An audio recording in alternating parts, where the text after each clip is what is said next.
There is another way in which you could organize the definition of your function. Start by defining plus 10 with an argument of a and a colon.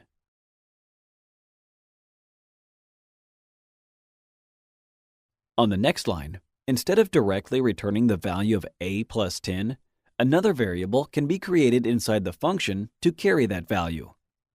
I will use the name result here. I will assign it with the desired value of a plus 10. Let's check what we just did. If I execute the code in the cell, I will get nothing. Why? Because of this moment, I have only declared the variable result in the body of our function. Naturally, to obtain the desired outcome, I will also have to return that variable. See? When I call plus 10 with an argument of 2, I obtain 12. It is all fine again.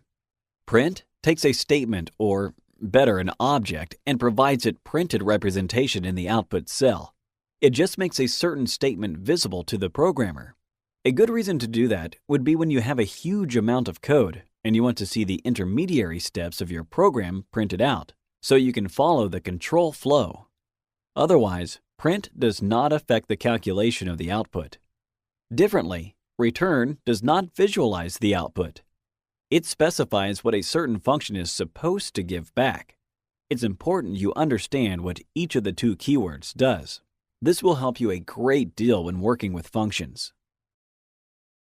The following could be helpful. Let the same function also print out the statement outcome. If we put down only return outcome and then return result, what will we get when we call the function?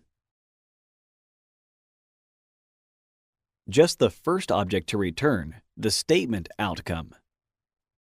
If, instead, we print the statement and then return result, we will get what we wanted, the outcome statement and the result of the calculation, 12. This was to show you we can return only a single result out of a function. This will do for now. Thank you for watching.